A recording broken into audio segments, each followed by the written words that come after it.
இந்த பூமியில் மனிதர்களின் கேள்விகளுக்கு இன்னும் விடை கிடைக்காமல் நிறைய மர்மங்கள் கொட்டி கிடக்கிறது.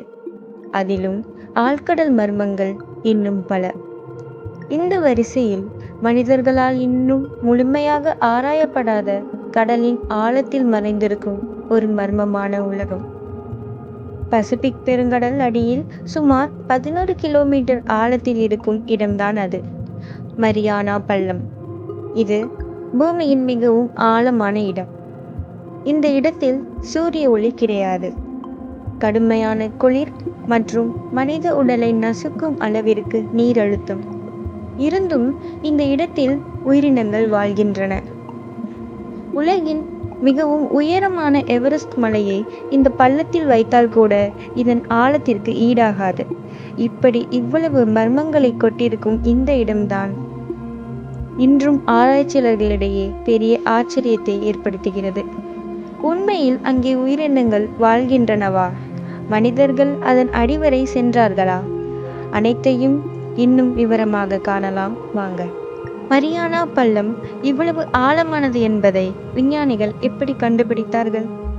இந்த கேள்விக்கு இந்த காலத்தில் நாம் எளிதாக பதில் கூறலாம். ஆனால் பல ஆண்டுகளுக்கு முன்பு நவீன கருவிகள் என்பது அவ்வளவு எளிதானது அல்ல. பசிபிக் பெருங்கடலில் ஆய்வு கொண்ட விஞ்ஞானிகள் ஒளி அலைகளை பயன்படுத்தி கடலின் ஆழத்தை அளந்தனர். இந்த தொழில்நுட்பம் சோனார் என அழைக்கப்படுகிறது.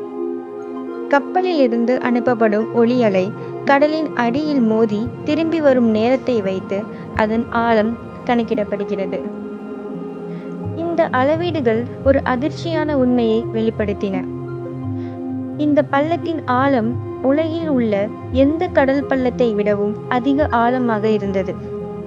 அதன் மிக ஆழமான பகுதி சேலஞ்சர் டீப் என பெயரிடப்பட்டது. ஒரு நீர்மூழ்கி கப்பலால் கூட அதன் அழுத்தத்தை தாங்க முடியாது. அப்படி இருக்க இந்த அளவுக்கு ஆழமான இடத்திற்கு மனிதர்கள் சென்றிருக்கார்களா என்ற கேள்வி எழுகிறது. உண்மையில் இங்கு மனிதர்கள் சென்றிருக்கிறார்கள், அதுவும் மிக சிலர் மட்டுமே. ஜனவரி 1960 ஜாக்வஸ் பிக்கார்ட் மற்றும் அமெரிக்கன் டான் வால்ஷ் இருவரும் முதலில் இந்த ஆழமான இடத்திற்கு சென்றனர். அங்கு சென்றவர்களுக்கு ஒரு அதிர்ச்சி காத்திருந்தது. இவ்வளவு ஆழமான இடத்தில், இப்படிப்பட்ட இருட்டான அழுத்தம் அதிகம் உள்ள இடத்தில் உயிரினங்கள் வாழ சாத்தியமில்லை என நினைத்த அவர்கள் பார்த்த காட்சி அதிர்ச்சியடைய செய்தது. அவர்கள் அங்கு கடலடியில் மெதுவாக நகரும் சீ குக்கும்பர், ஸ்னெயில் ஃபிஷ் போன்ற மீன்களை கண்டுபிடித்தனர். அதிலும் மரியானா ஸ்னெயில் ஃபிஷ் உலகின் மிகவும் ஆழமான இடத்தில் வாழும் உயிரினமாக கண்டறியப்பட்டது. இன்னும் பல பகுதிகள் ஆய்வு செய்யப்பட்டு கொண்டிருக்கிறது. ஒவ்வொரு புதிய ஆராய்ச்சியும் நமக்கு புது தகவல்களை வெளிக்கொண்டு வருகிறது. விஞ்ஞானிகளை இன்னும் அதிர்ச்சியடைய வைத்த ஒரு விஷயமும் அங்கே கண்டுபிடிக்கப்பட்டது. மிகவும் ஆழமான இந்த இடத்தில் கூட மனிதர்களால் உருவாக்கப்பட்ட பிளாஸ்டிக் கழிவுகளின் சுவடுகள் கண்டறியப்பட்டது. அதாவது மனிதர்கள் அரிதாக சென்ற இடத்திற்கு கூட நம்முடைய மாசு சென்றிருக்கிறது. இது நம்மை சிந்திக்க வைக்கிறது. பூமியை பற்றி நமக்கு நிறைய தெரியும் என்று நாம் நினைக்கிறோம். ஆனால் இப்படிப்பட்ட அதன் ஆழமான கடலில் மறைந்திருக்கும் மர்மங்களை பார்க்கும்போது நாம் இன்னும் ஆரம்பத்தில் தான் இருக்கிறோம்.